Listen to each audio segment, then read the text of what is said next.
This is my wife, Jordan. Oh, my Lanta. You ready?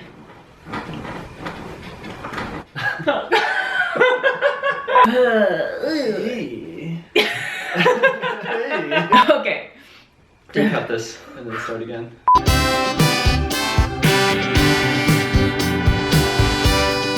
Hi guys, I am Jordan Tupta. And I'm Steven Tupta. I'm the blogger behind JordanJean.com, where I share about how we make a house a home no matter where the Air Force sends us, because someone here is in the Air Force and it's not me. That would be me. He flies in the Air Force, and right now we're currently stationed in South Carolina. I forgot where we were for a second. I've only been here for 2 years. Only 2. We're married and we have 2 pups. Yep. Yeah, 2 pups. We got a kid on the way, and yeah, we're here just to talk to you about money, about what we believe, what we practice, and just good money spending habits in general. Yeah. So as we mentioned, we're married. We were married in 2017. It's now 2020. We're coming up on 3 years. It's crazy. And at that point, when we got married, we decided to combine our finances. We did the whole deal with getting joint checking account and savings account and the whole 9 yards. We had my car and his car at that time. My car was 15-ish years old, and it was getting to the point where we kind of knew that we were going to start needing to look into getting a new car because it was getting a little questionable. It was starting to get on its last legs. It was kind of sad. R.I.P. Ducky. Yeah. But so I was saving a little bit before we got married, but I wasn't really intense about it. And I guess I had saved a decent chunk, but it wasn't anything huge, not enough to make, pay cash for the car that we ended up deciding on. Yeah. Which ended up being sooner than we expected because we had some things go on with my car when we were living in Phoenix, Arizona. And we decided at that point that we were going to buy a brand spanking new car with a car loan. Yep, so that's what we did. In our foolish selves, we went out, bought a brand new car, and didn't have enough money to pay for it outright. So like many Americans, we got a car loan as well, and then we started paying monthly payments on our car, which we couldn't afford. This, at the time, was our only debt that we had. We didn't have any credit cards, no medical bills, and thankfully we didn't have any student loan debt. We both were able to graduate college debt-free to the thanks of our parents who helped pay for our college. And so, yeah, this was the beginning of our marriage, and yeah, it was really the first time either of us had been in debt. Yeah. We made the dumb decision to get a new car because it was what we wanted, and ultimately what we couldn't afford. Yeah, we quickly learned that we had not made the best decision. About 2 or 3 months after buying the car, since we were living in Arizona at the time, we were on that side of the country. We decided to go to the Grand Canyon, take a trip out there, and it was, about 10 hours of driving for the whole trip.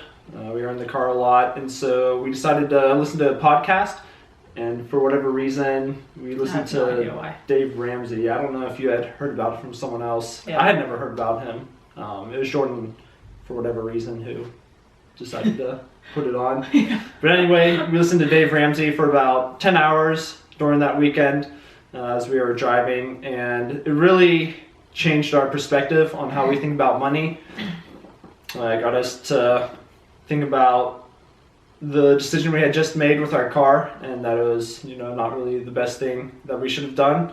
By the time we were driving home from the Grand Canyon, we were literally debating in the car if we should sell that car that we were sitting in. Yeah, a car that we had just bought 2 months ago. Yeah, we were like, maybe we should just sell it and giving it back and getting a used car. Yeah, pay cash for a used car. We were seriously considering it, but we decided once we got home, we sat down and we talked about it, and we figured out a way to get it paid off very quickly so that we could get out of debt as fast as possible. Yep. And the way that we decided to do that was with a budget.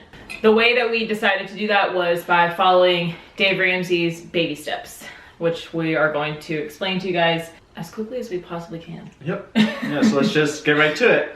So Dave Ramsey has the 7 baby steps that he's known for. And the idea behind these is that you follow them in order. You start off with baby step 1, and then once you've got that completed, you go into baby step 2, and so forth, completing the steps in order, and then waiting until you're done with that in order to go on to the next step. Yep.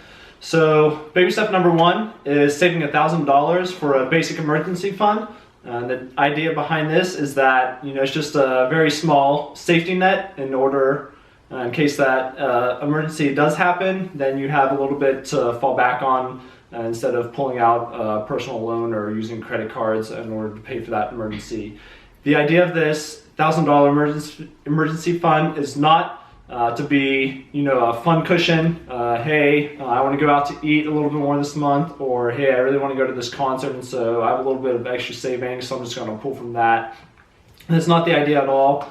It's also not to be used for things, that you can actually plan for ahead of time. Something like getting new tires, something like new glasses, those things you can plan for ahead of time, and so you should save up for those and then just pay for them. They're not real emergencies. Right.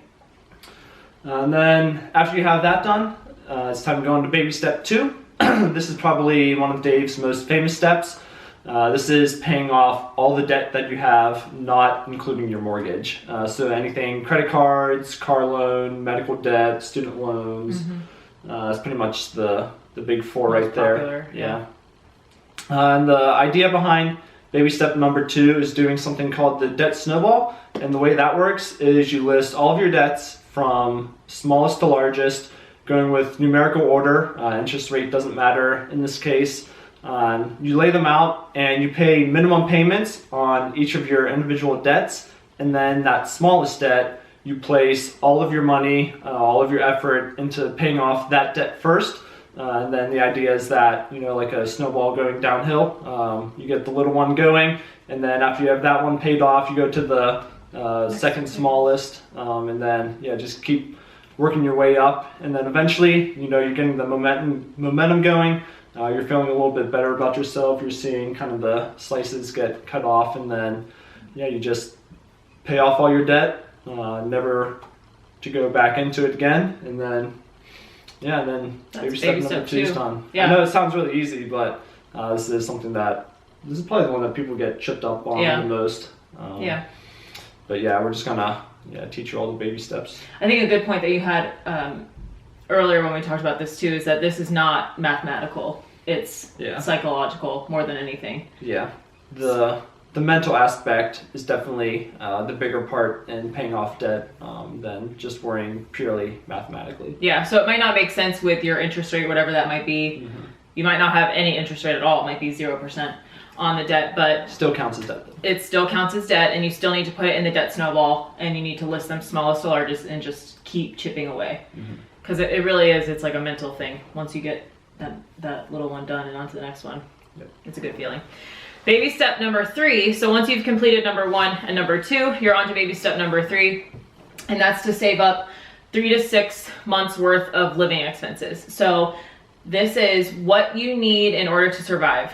We're talking mortgage / rent, your gas money, your grocery money, your utilities. That's what you would spend in 1 month, for instance. You're gonna end up calculating that when you do your budget, but you're gonna look at that number, what you need to survive, and then multiply that by 3 to 6 months. Yeah, and we're just talking the basic necessities of having a place to live, shelter, and then basic food, just getting your groceries. Right. This isn't 3 to 6 months of your wages, how much you earn. It's just solely of your living expenses. If something were to happen, you could survive on this money. Yeah.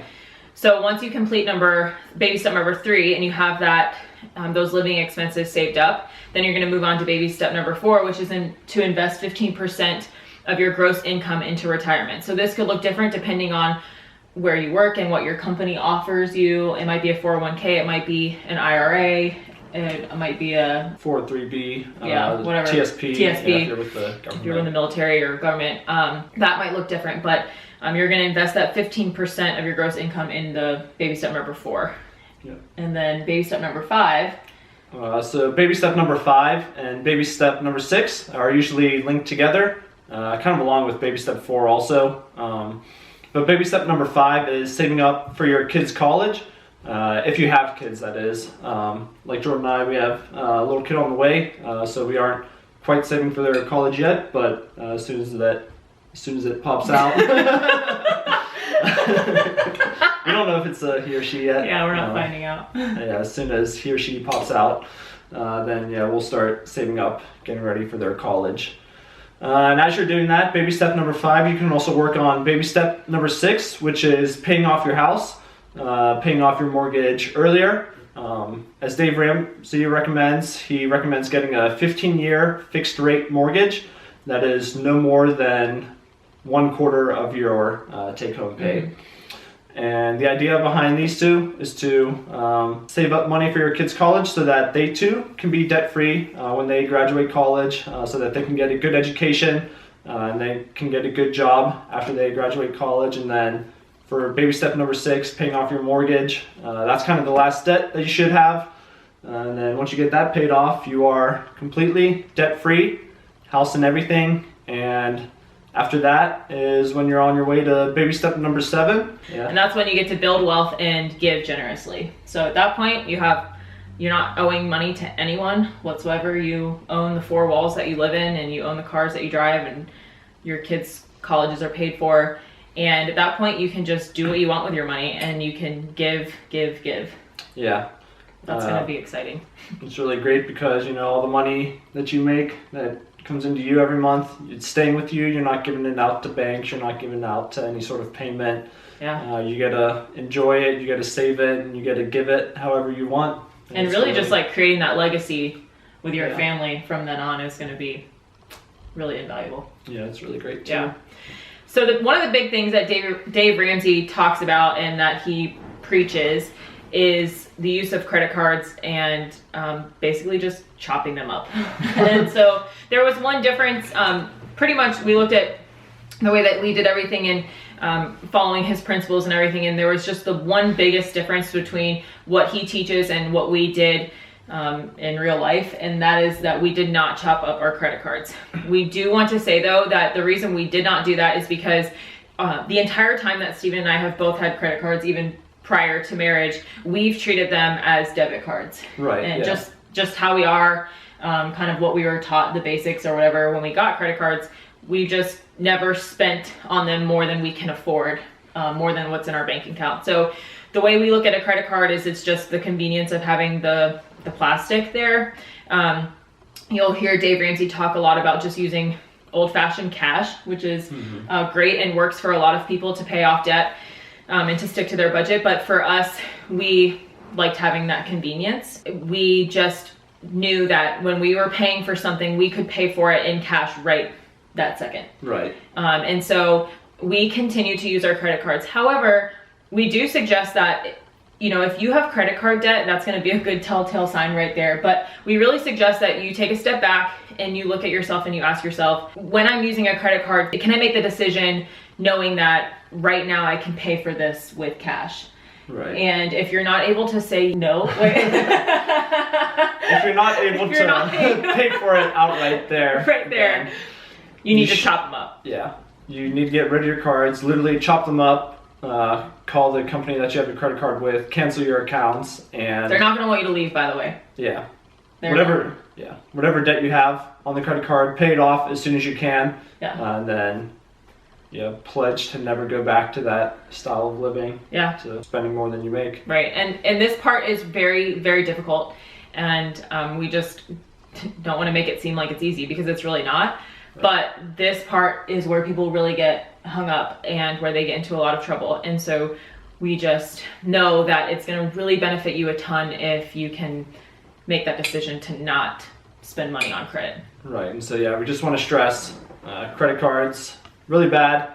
They make just, people, Yeah, they just make people feel like they can spend more than they actually can. Should be spending. Should be spending. Yeah. Another big thing that Dave Ramsey talks about is the budget, and this is the key to this entire conversation and to what we're about to share in the rest of the videos, because the budget is key to learning where you're spending your money and tracking where your money is being spent, and ensuring that you don't spend more than what you make. Obviously, we don't want to be spending more than what we're bringing in, and because that equals debt. And what the budget does is it shows you, okay, this month we spent X number of dollars on restaurants, or X number of dollars on clothes, whatever it is.